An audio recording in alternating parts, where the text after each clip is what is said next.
If people are dieting now more than ever before, then why are nearly 1 in 3 American adults overweight? Dr. Gundry, who's helped thousands lose weight and feel younger and healthier than ever, says most people are not getting enough fat-burning MCTs from their food. MCTs are a special kind of compound that instead of turning into fat when you consume it, turns into ketones, which is a chemical that breaks down the excess fat in your body. So, by getting more MCTs in your diet, you essentially flip a switch that puts your body in caloric bypass mode, which can flush out excess fat and calories. And he's created an easy way for you to activate caloric bypass right at home. It's called MCT Wellness. This powerful blend of fat-flushing MCT powders and antioxidant-rich polyphenols is designed to help you unlock your body's fat-burning, energy-producing potential. What's even better is that it's a delicious drink. I love how incredible it tastes. All you do is add a scoop to water, enjoy, and watch as you start feeling slimmer and more energized. So, if you want to experience a quick, easy, and effective way to melt pounds fast, go to GundryMD.com/energy and order right now to get up to 53% off your regular price order with a 90-day money-back guarantee. Again, that's GUNDRYMD.com/energy. Save big on all your back-to-school needs, all in the Baker's app. Get tender USDA Choice untrimmed beef brisket for $2.99 per pound, limit 2. Then get 10 for $10 during our sale on items like Lay's Stacks, Rice-A-Roni, and Sparkling Ice Sparkling Water, all with your card. Shop these deals at your local Baker's, less than 10 miles away, or tap the screen now to download the Baker's app to save big today. Baker's, fresh for everyone. Prices and product availability subject to change. Restrictions apply. See site for details. The 3 Down Greencast is brought to you by the Pile of Bones Brewing Company. Home delivery now available in Regina and Saskatoon at saskbeerdelivery.ca. Welcome to the 3 Down Greencast, the internet's only "the CFL has been postponed" podcast. I mean, in fairness, I mean, it's the joys of both of us being unemployed. You were able to text me and say, we should probably podcast about this. There was no bullshit. It was like, yeah, let's do it tonight. I need something to do. I'm getting bored. Yeah, so if you, for some reason, haven't heard by now, and we are breaking the news for you, which I don't anticipate we are, the CFL announcing today on a town hall on their website, Commissioner Randy Ambrosi, that the season will be delayed until at least September, which I think everyone and their dog saw coming. It was going to be the case. There were some rumblings about various different things going on. We're going to get into all of that as usual, but the real big news to come from the announcement today was that because the CFL season is going to be delayed, right, till at least September, and the Grey Cup has officially been canceled in Regina, at least as an official festival, big kind of thing. The Riders could, in theory, still host if they finish with the best record of teams in the Grey Cup. Right. However, that's all fine and dandy. That's all big news. That's stuff that's going on, and that's got CFL fans talking. But the real big news, at least in our world, in this world of the Greencast, it means that our consecutive streak of making sure that we do this podcast in separate cities will continue uninterrupted now, likely until at least November 2022, when the Riders are now set to host the Grey Cup. Because we were hoping to potentially do some kind of live program the week of Grey Cup here in Regina, likely at the Pile of Bones Brewing Company. Right. We may have actually given a crap and tried to get some kind of interesting guests of some kind to get you to listen and to get people to come down a little bit. But, which, believe it or not, we do actually have some connections. We just we're not those guys that ever lean on them until we absolutely need them. And that was going to be we were going to blow our wads, all the connections, all the fanfare. There might have been fireworks. We don't know. But I definitely would have been chugging beers and probably binge eating some sort of food. Oh, we would have been ordering nachos there for sure from Malinch. There's no question about that. So good. Oh my God, the food is so good there. Absolutely. So that just means, we're just going to continue to half-ass this thing for the next 2 years and a few months, 2.5 years, I guess. Right. Right. And then, you know what? If after another 2 years, and this is year 2, if after that long nobody shows up to our like live recording, that may be our last show ever. That like if the audience is like your lovely wife, my lovely wife, your dog, maybe we can convince a couple guys from the CFL community to come out, and that's it. There's like 10 people here. That I think we just go in a blaze of glory. We still get all the guests we can. We still get the Hall of Famers. We still get the play-by-play guys, and we just go, you know what? F it. 10 people showed up. This is it. I'm just going to get real drunk rather than just a little drunk. See, we can get away with it, though, because it'll probably be a night of the Grey Cup week, so the bar is going to be packed anyway. And we can say, hey, look what we did, even though we had nothing to do with it. Right. And we'll still, because we're not going to do some like ticketed event where you have to pay to come or anything like that. Like, no. No, that's fair. Unless we find out some way to do it by donation, we get the CFL community involved, but it seems like a lot of work. But I guess we got like 2 years to work on it now. Yeah. We also have 2 years to apparently plan now the Shuffleboard Invitational with Fake Gainer. So. Right. With the punt-off challenge. Now, the punt-off challenge is something that Fake Gainer and I have had going back and forth on Twitter for 4 years now.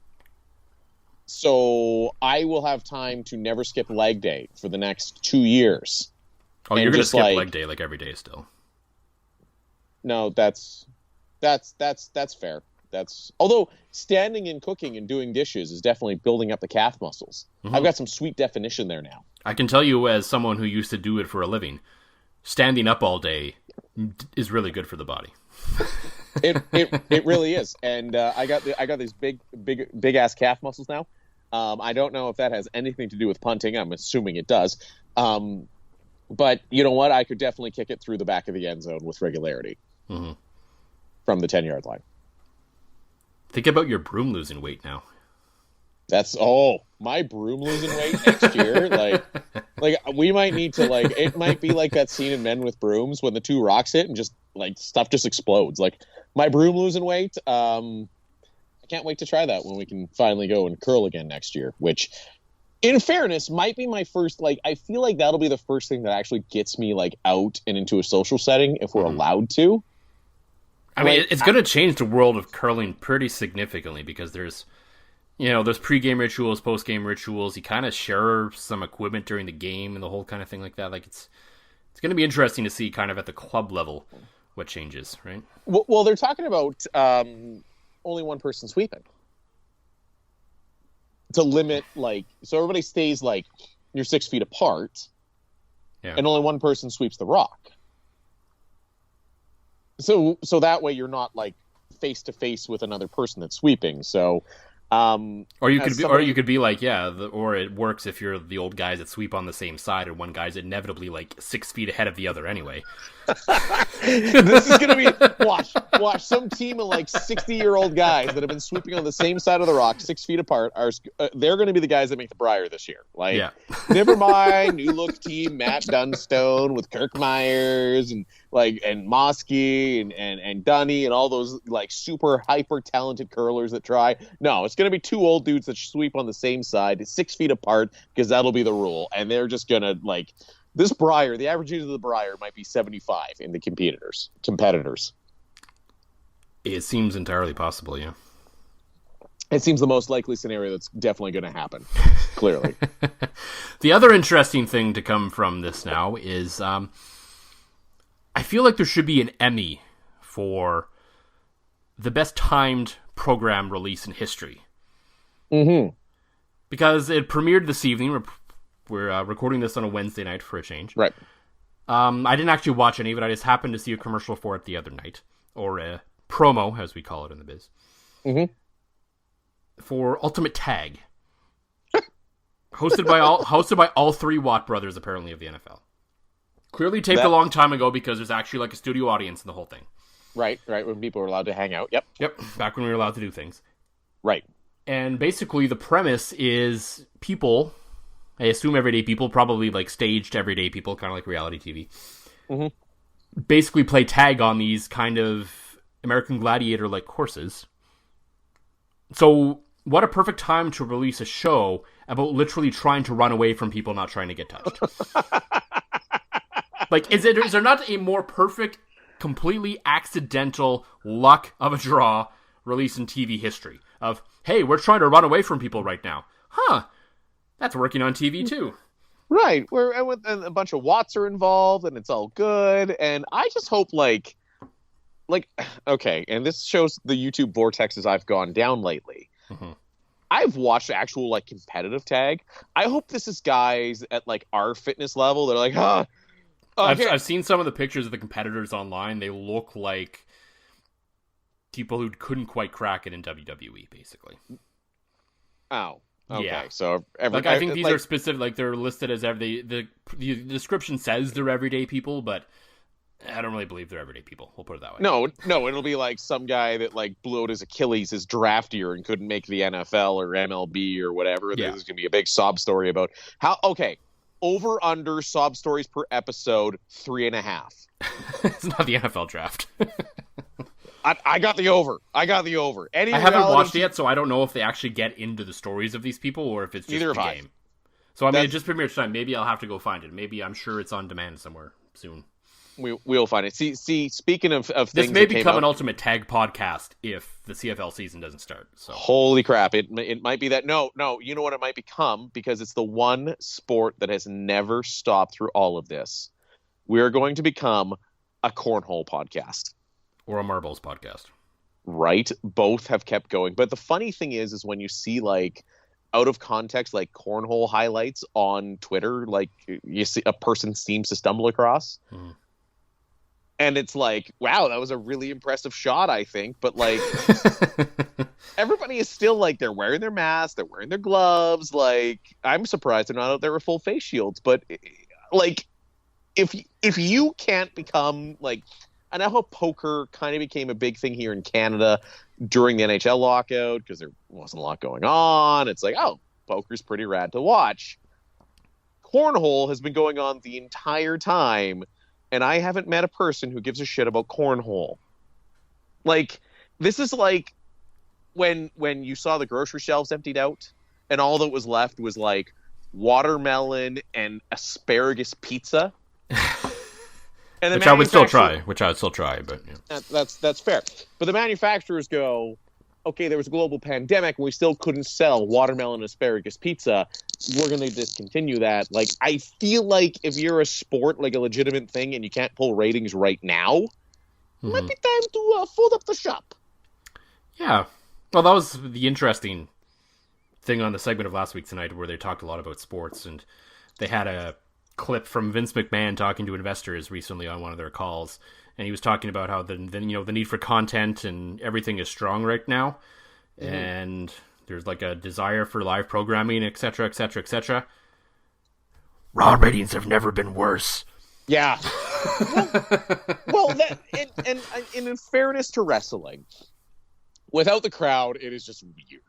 It is, and especially in Vince's world where nothing has changed forever, and he has not adapted to kind of 2020 wrestling. What wrestling fans actually want now, because I mean I don't watch either of them on any kind of regular basis. People that are into wrestling tell me that AEW's studio wrestling without crowd is significantly better. Right. Well, it's interesting too. I was of all things, I was driving my minivan rather than my Nissan SUV. And that's why you didn't mention the brand. Me. Right, of course. I still got to get it out there. Still got to get the brand out there. I am fun employed, but gosh darn it, we need some more sales so I can stop being fun employed. So Lacey tells me she's a big listener to like Hollywood radio and stuff like that. So Joe Buck is on Andy Cohen's XM station. Mm-hmm. And he's interviewing him. It's actually very interesting. And Joe Buck says it's already decided that if the NFL comes back, they are looking not only at like they're going to have a crowd noise operator, but they're going to have virtual fans in the stands. Yeah, I've seen that around online. Yeah, like how like if you're the WWE with all the money and resources and everything that they have, like you think you would have figured that out, because I feel like except when John Cena comes out and everyone's actually cheering, no one would believe it.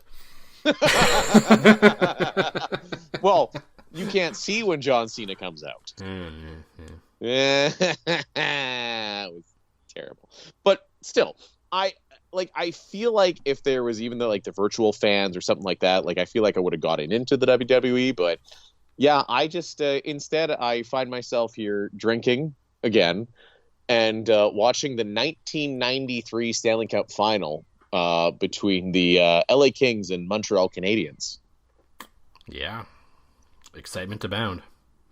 So much hooking. Entering, basically the start of like the worst era in hockey history. Right? Like it's just everybody's getting like hauled down. Like everybody's white, everybody's getting hauled down. Yeah. So yeah, the CFL season will be starting at September by the latest, as their season has also been hooked. And we'll get to that. Oh, there you go. There's a transition. I was wondering how you're going to get into that, Gas. That's impressive. And we'll get into that a little bit. I never trip on my transitions. And that was good. Shit, that was one of your best ones. And I totally do trip on them sometimes. But anyway. That's fair. But that applauso. That was good. As usual, before we get into all of that, John, what's in the glass this week? I continue because, again, being fun employed, I remain cost-effective, lean, and neutral. Tonight I am drinking, again, a Lucky Bastard vodka with pink lemonade in it. But over the weekend, I did a whole bunch of yard work to the point, like, today's the first day that my back didn't feel like complete shit, but it still felt a little shitty. Lots of shoveling, lots of landscaping.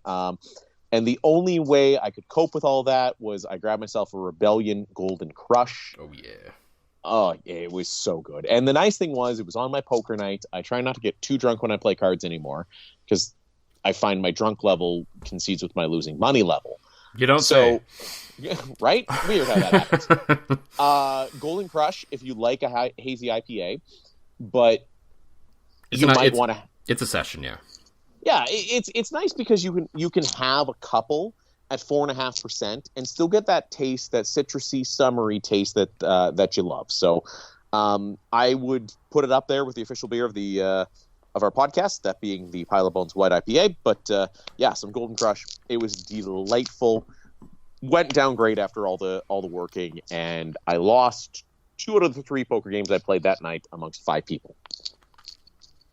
Yeah, Golden Crush, easily one of my favorites by Rebellion. I believe they changed the hop profile a little bit this year and did like complete citrus, so it's like extra juicy this year. It is, yeah. It's got a little less hoppy bite than before. I found before it was very similar to the white IPA, but yeah, this year I found the 4-pack I got and that were all gone in a day, as usual. Yep.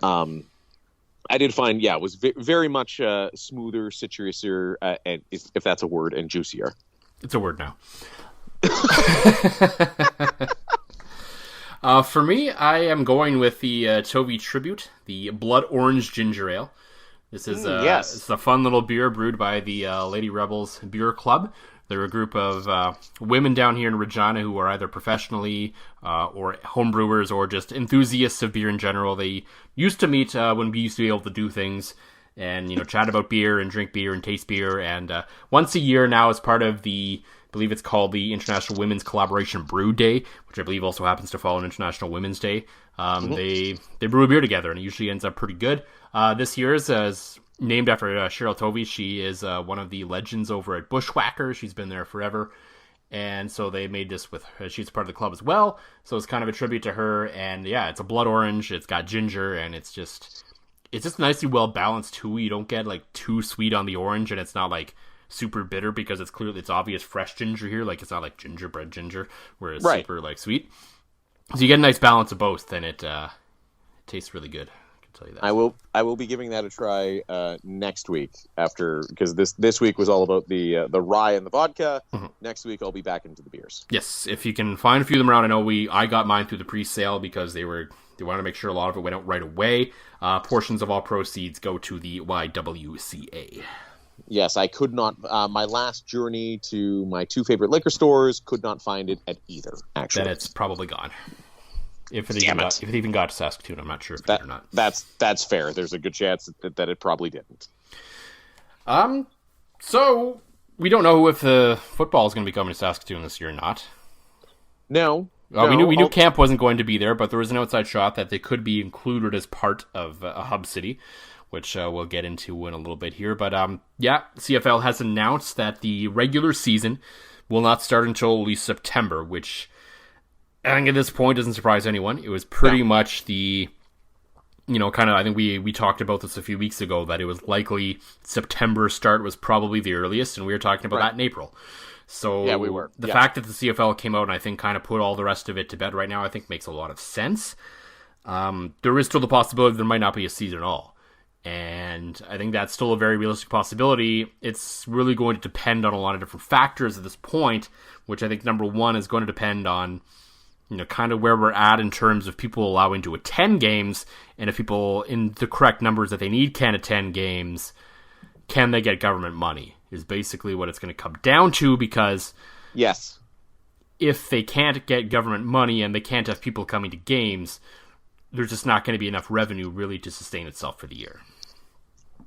No, and I think they've said as much. I think if you've read between the lines that they need government money to succeed, they need fans, and I realistically don't think that fans are going to be a thing. That no matter where you go in the province or in the nation, not at a significant level that's going to really boost the revenues a whole lot. Right. You and I were talking before we recorded that, optimistically, maybe September, October.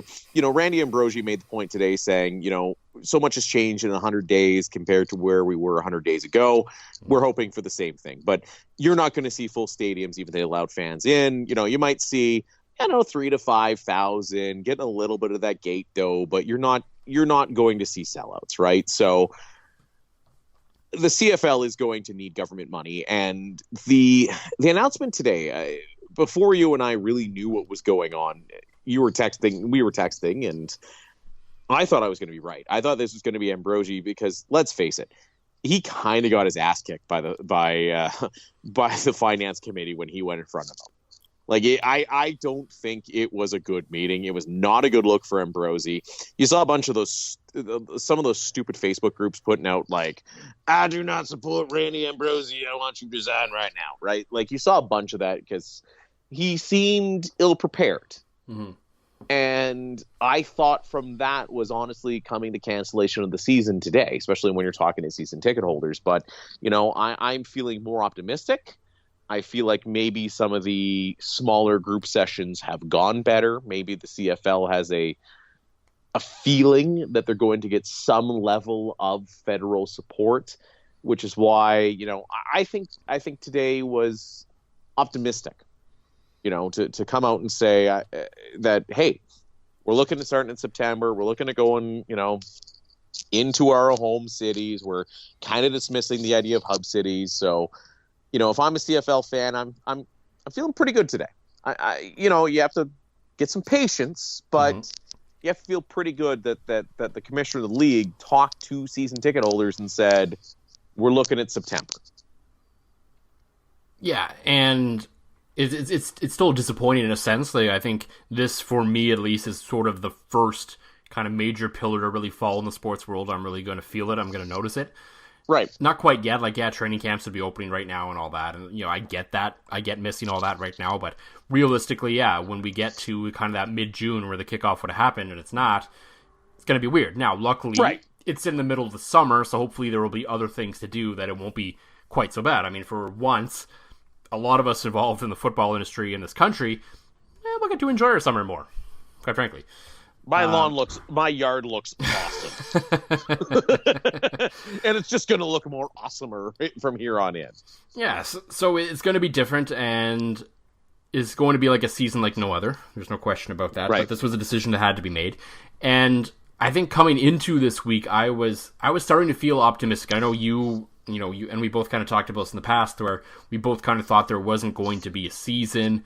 Mm-hmm. I was slowly coming around to the idea that I knew there wasn't going to be a full season by any stretch of the imagination, but I was like, maybe by mid to late August we might start to see something. September for sure. I was starting to feel like there would be some kind of a season, as long as they got some help from somewhere, wherever that money came Right. from, whether it was the government, whether, for some reason the NFL decided to step up to keep the number 2 league in the world going, or there was some kind of scheme where they were able to produce revenue for themselves or something. The provinces or whatever it might be. As long as something came up, then I'd be like, okay, yeah, I feel like if there's something there where they can at least reduce their losses this year, because I don't think, even if September, the first games are Labor Day weekend, life is completely back to normal, and you're allowed to sell 30,000 tickets to stadiums, even with only 4 games apiece at home, roughly, no team's going to make money this year. That's just what it is. Absolutely. That's just what it is. So it's about loss mitigation at this point. I get all that. It's basically keeping the brand afloat for a year until you can hopefully get back to normal in 2021, or some degree of normal in 2021. Yeah. Which again, you and I talked about the merits of maybe shutting down and focusing on 2021, but I don't think we fully understood how dire that would be for the league financially. No, I agree with you, and that's what I was about to say too. And I think too that you look at Canada's response to the COVID pandemic, and it seems to be going relatively well. Where when Ambrosi is telling people, we might have the league is ready to start in September. Things. I'm not saying anything is ever going to be back to normal. I don't think it's ever going to be back to normal, but we might be at a point where things are normal enough where maybe they can get some corporate dollars, and maybe they can get 2,000 fans in the stands, and maybe it's not such a daunting ask to ask, trucks full of production staff to travel across the country, because we all focus on the players, but to me that's what we need to think of. And so it comes down to, it takes an army to put a game on television. Oh God, yes. With everything involved. So, I think we talked about this last time on the podcast, or maybe we've talked about it otherwise.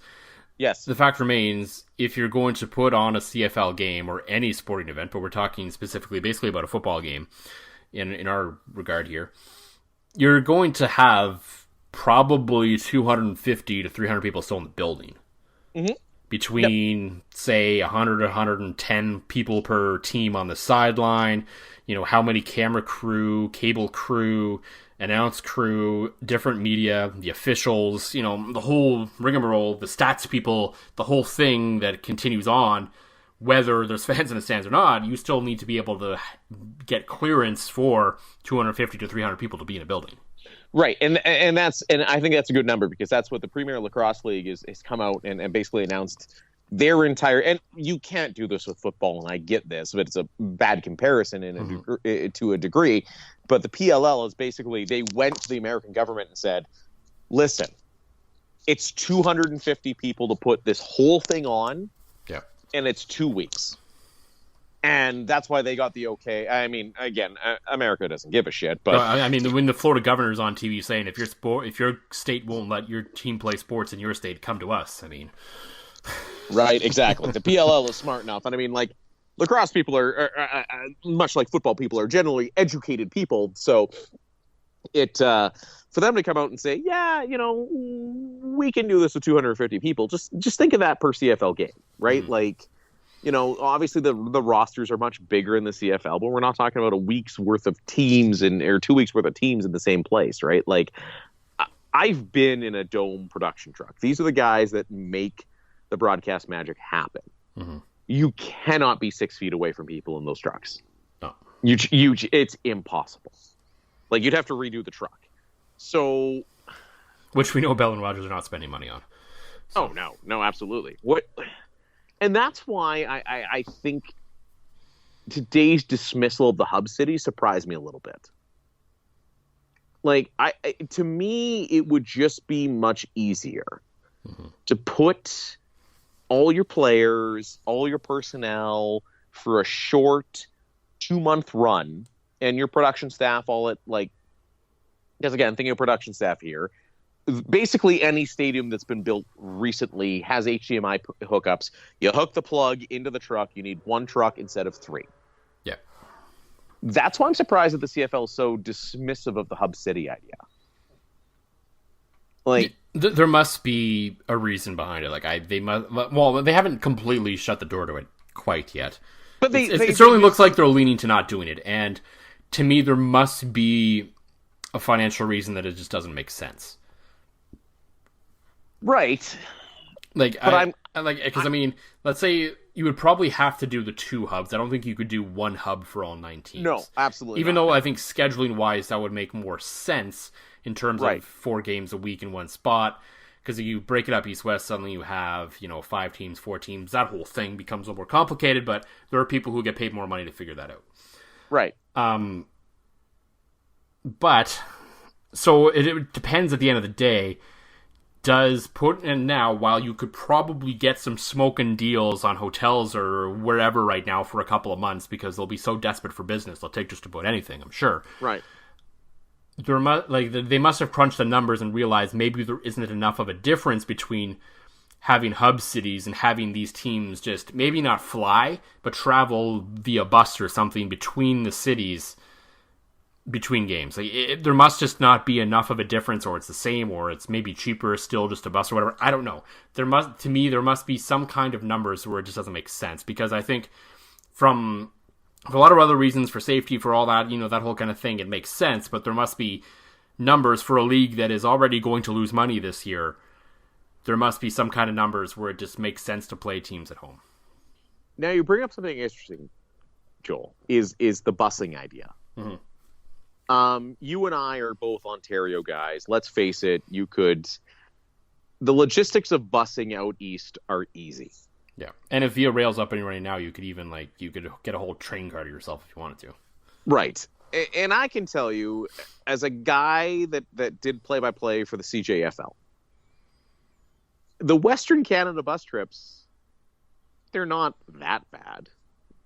I mean, they're not great by any stretch of the imagination. I mean, your BC trip would be a logistical nightmare, but I think busing might be the way to go.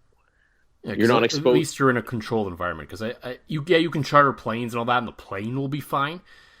And for the most part, even like for myself and for kind of everyday people, it's not really the plane I'm worried about. It's more so the airport. Right, exactly. And these teams are still flying into major international airports and exposure and things like that. And, if I'm a CFL player, especially the Canadians, you have had some shitty bus trips. Mm-hmm. You have done, if you play for the Manitoba Bisons, you've done Winnipeg to Calgary a couple of times a year. Well, now if you play for the Winnipeg Ice, once a year you're taking the bus from Winnipeg out to Victoria, or you're taking it out to Seattle and Portland and all those places. Oh yeah, junior hockey's that's a whole other discussion. What a gong show that is, but yep. I mean, you mentioned that. To me, that might be something that the CFL needs to look at, and still having their cities. But I still go back to thinking about see, maybe this is why I can't wrap my head around not doing a hub city, because okay, you're going to have 80 players plus let's just ballpark it you're going to have 120 coaches, players, officials on the field at all times. Yeah. But now all of a sudden in every city you're exposing production staff. You're exposing them as they take their truck across the country, or their 2 trucks for some cities, and now they have to go to Winnipeg from home base in Toronto, and they have to do things like that. So I'm glad they're looking at playing in their home cities. There must be a financial reason. I'm with you on that. But there's a financial reason, and there could be a kind of a human PA player side to this, because I know the discussions came up early on about this side of it, when it's maybe not so bad for a 2-month CFL season that may or may not exist, but when they're talking about playing like the entire Major League Baseball season in Arizona, and guys are like, you expect me to spend 6 months in a hotel room away from my family? Oh, thanks.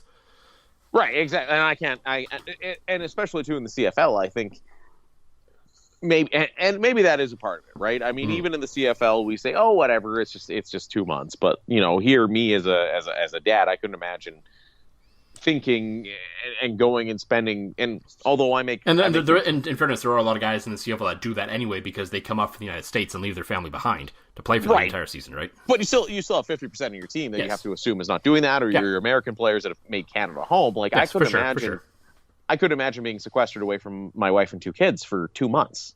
Yeah, it'd be, for a couple of days you're in paradise, but after that, I mean. You know what? I've been daddy daycare since March. I'd take a couple days right now. So 2 months though, not so much. So I do. Yeah, the human side of it, and that's the thing I think we all seem to forget. It seems to be the human side of it that, these are people with families and they are here for entertainment to make us feel like life is normal, but you got to think there's some guys on that CFL roster. This is still their job and they still have a life, right? Like they're not just here purely for our pleasure. So exactly. And you can't and I get some of the backlash to the MLB and the NFL and the NHL guys that make, $5 to $15 million a year. Yep. Some of these CFL guys are making 70G. 70G Canadian, and then going across the border, taking it home, and coming home with after taxes and everything, 20G. Exactly. So, if you told me for 2 months I could be away from my family, but I'd go make $5 million. Do I do that? Probably. Yeah. If you told me that I'm going to go away for 2 months from my family, be locked down in a hotel for less than I made in the car business last year. Not to mention it's going to be your salary is they're probably going to be prorated for the year, so you're not even going to get your full salary for the year. Exactly. So you're telling me I got to go stay in a hotel for 2 months away from my family and people I love for 40G? Not a chance. Not a chance, right? So yeah, I'm sure that has something to do with the hub city logic. Yeah. Now there's the discussion about if there were to be hub cities, where should they be? And I know again, for some reason, Regina's kind of getting looked down upon by people, which is stupid. It's so stupid. That's stupid. Who don't really understand kind of what's going on in this area. And I think for a lot of reasons, Regina, and we'll just say Saskatchewan in general, because as part of our plan here, makes the perfect chance for a hub city. Because number one, numbers are low. Okay, it's difficult to get in and out of, but that's not a bad thing. Right. And if the idea is to keep, say, let's just for the sake of argument's sake, say there's going to be 5 teams held up in Saskatchewan. They are going to hub. They're going to, this is where they're going to live. It's going to work. They're going to do the whole thing. They're going to live in Saskatchewan from September through whenever the Grey Cup is, early December, or whenever their team is done, whenever they're eliminated. It probably isn't the right place because, if Ed Gainey is right, and it's as boring here as he says it is, that's probably a positive for Hub City because then the players aren't going out and doing something stupid. Right. And then there's the actual reasons why this makes sense as a hub city because, number one, the facilities here. And in the sake of fairness, and I know people like to talk about the hotels and all that, but right now there's an abundance of hotels and dorm rooms and wherever they need to stage people right now because no one's traveling anywhere right now when hotels across the world are sitting dormant essentially. So that's number one, not a concern, and there isn't 15,000 fans trying to get here from outside of the city all of a sudden at once. So number one, you can easily stage, say whatever it is, the 600 people you need to bring on board for those 5 teams. You're good. There shouldn't be an issue there, no matter how you want to do it. And then space. So for practices, if you really want to do this, and we're going to include Saskatoon on this, just to really make it easy to include only the best facilities in this province. You could really stretch it out to some other high school facilities if you wanted to. But so, for the sake of fairness, no one practices at Mosaic Stadium. For the sake of fairness, for the sake of safety, for the sake of cleanliness, no one practices at Mosaic Stadium. Mosaic Stadium is where the games are, and that's it. That's it. You have a team practice at the Fieldhouse at Everest Place. You have a team practice at the U of R. Right. You have a team practice at Leibel Field in Regina. So there's 3. You can have a team. You can also have a team that practices at the Fieldhouse at a Moose Jaw if you wanted to. Right. There's 4. So now, as the Saskatoon guy, renovations at Griffith Stadium are complete, so you can have Griffith Stadium. Mm-hmm. You could have, and the Canada West season wouldn't really interfere with that because you can still, you can practice at different times than the Huskies practice. The Riders held training camp there every day before some high school track and field stuff. So, not high school, elementary school, Joel. Whatever, I don't know. That's why they got bumped. But in Saskatoon, you also have SMF Field, which I would argue is a better facility right now than the U of S. Well, Leibel and Regina is the same compared to the U of R, for sure. Right? You have a brand new facility at SMF Field that's indoors. You have the Sastel Soccer Center. You have 4 potential buildings. You have 2 outdoor and 2 indoor in Saskatoon alone. Mm-hmm. That, again, okay, let's face it, this season's going to be late, might be into December. Yeah, how's 2 teams here in Saskatoon? You got a team in Moose Jaw, you got 2 in Regina, you got 2 in Saskatoon. There's your West Division. Yep. Like, anybody that's arguing that Regina shouldn't be a hub city should just give their head a shake. Again, to the production side of it, as I feel like the production nerd tonight, New Mosaic is brand new. You would need 1 production truck because you have an HD feed in the stadium. They could just and those broadcast booths are big enough you could have social distancing between everybody. Oh, easily, yeah. So Saskatchewan just makes so much sense, and I would almost make the argument that based on case numbers and based on facilities and based on hotels and space, it's hard to count out Winnipeg or Edmonton too as hub cities. Like, do you have your East and West out here? I mean, you could consider it. Like, I think the other idea of hub cities is, I guess, based on what's happening in Ontario and Quebec, is there a location that makes sense for that in terms of numbers, and is also in terms of, those teams aren't really that far apart. Do they really need a hub city? And then if you only have a hub city in one spot, but then not the other, is that fair? I don't know. These are all questions that are above my pay grade. Right. But in theory, I guess you could basically just bring everyone out west and have, say, Winnipeg and Regina as your hub cities and just mash everyone together. You can play at either or, basically. Right. And then scheduling becomes a lot easier too, obviously, right? Well, yeah, scheduling becomes a lot easier. I think you're looking at 2 provinces that housing and hotels aren't, through the roof, and facilities galore all over the place. Like, right. I mean, it's the football heartland of Canada, right? So you wouldn't have conflicts, even if, like, let's even say that there's a Hilltops and a Husky season.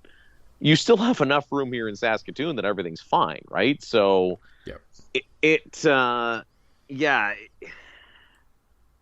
I'm still shocked that for the everyday Joe that the CFL seemed dismissive of the hub city idea today. I mean, it's good that people can play in their own cities, but I think it's not good to the common folk that are going to be. It might be good to the players and stuff like that. You can play in your own cities and take buses, but to Joe Blow producer or Joe Blow audio guy that's sitting in a truck, like, you got to have the hub cities. Like, I think the CFL's foolish for not putting more, looking at that more seriously. What we do know for sure is that every team is going to be losing at least four home gates right now. Yeah. And so the questions have now started to rise about, well, what does that mean specifically for season ticket holders?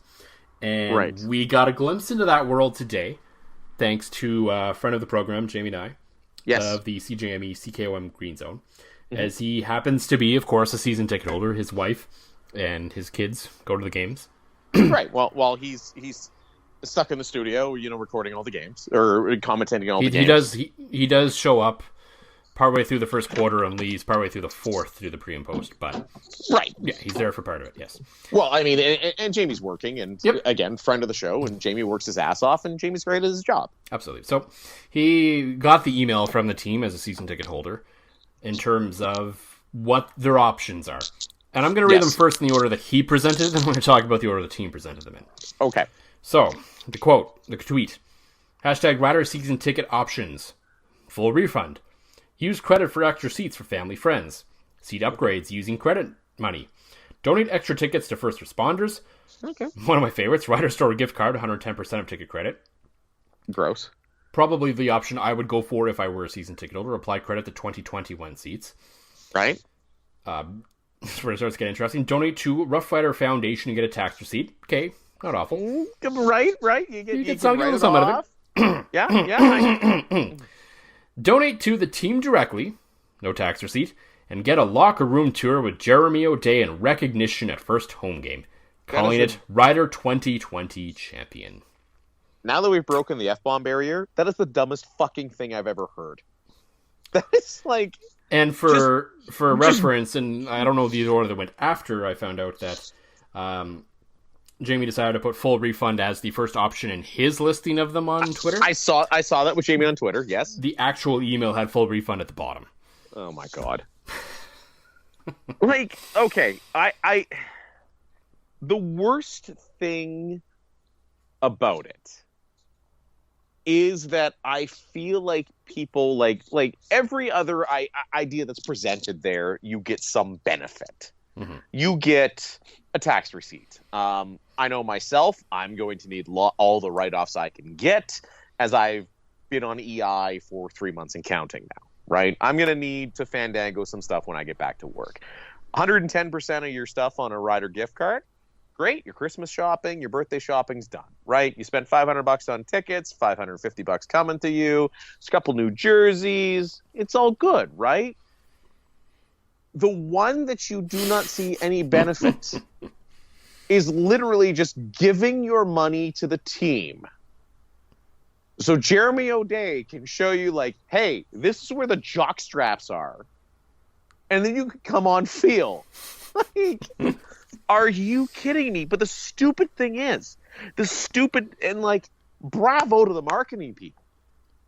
That because of Ryder pride, that feeling deep inside, people are going to do that. These are probably the same people that brag about their owners of the team. But even the ownership thing was like, you pay $300, you get a share, you get to have you get to mount it in your wall, you get some discounts, that even had benefit. Like, are you telling me that if you spent $1,000 on season tickets, that you're going to be happy with Jeremy O'Day showing you where these guys, Ryder locker room is pretty cool. I've had a chance to see it. It's not $1,000 cool. Oh my god! If there was some guarantee that if you just give us the dough, that we'll see CFL football this year. Mm-hmm. Okay, I can almost wrap my head around it there. But, we're going to cancel the season. You're not going to have a Grey Cup. You're probably not going to get to watch a game here at Mosaic. And guess what? We're just going to take your money and kick you in the dick. But hey, you get to run out of the field, feel real special. You know who else does that? You get to run out on the field, feel real special? Every other team with season ticket holders. If you do this, you're dumb. You can run on the field after the game. Pretty much anyone can do it. I know. Just frickin' pay a security guard $20 at a Regina Thunder game. You can probably, at the end of a game, you probably walk out there with your pants down.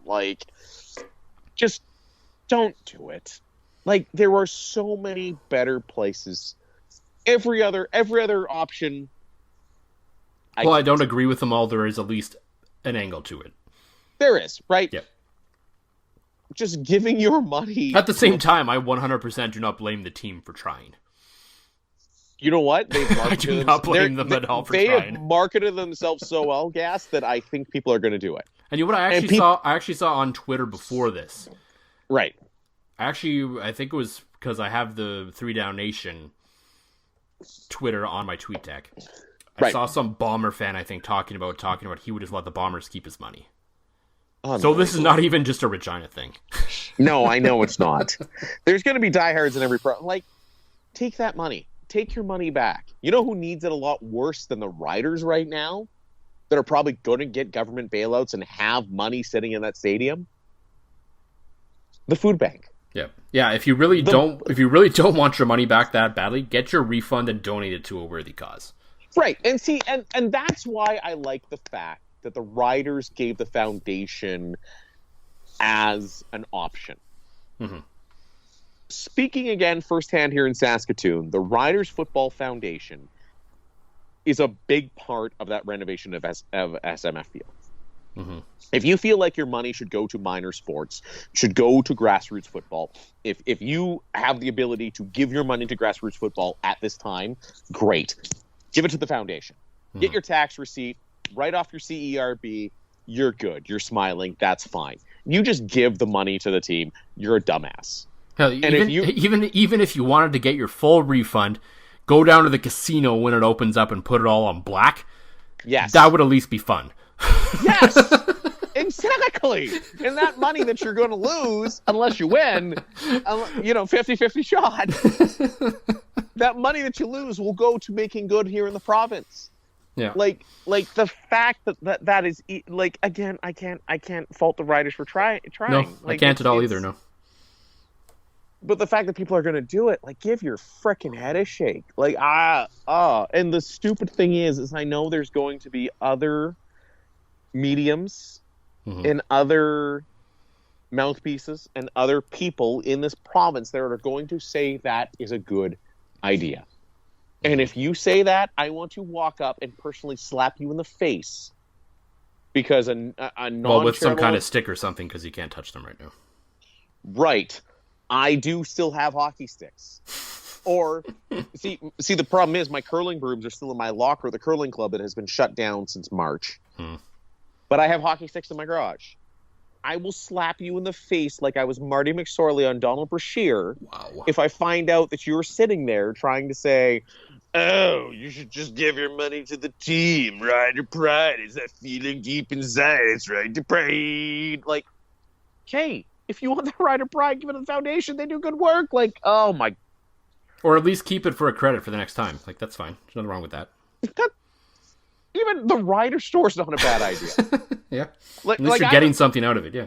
Right? My investments have taken a shit kicking this year. Right? So if I could gain 10% of anything these days, I'd be thrilled. Right? A couple New Jerseys, some Christmas presents, you're feeling real good. But to just give your money to the team. Just don't do it. Please. Just my favorite reaction to this is from Krista B on Twitter. If you're not following her yet, you should. Yes, absolutely you should. Krista_B_85, if you don't know. Says, I will absolutely be at the first home game for no other reason than to see who took the option to give the team the cost of their season tickets with no receipt in exchange for a locker room tour. Yes, I am dibsing your spare room to come down to go to that first game back to just relentlessly point and laugh at those idiots.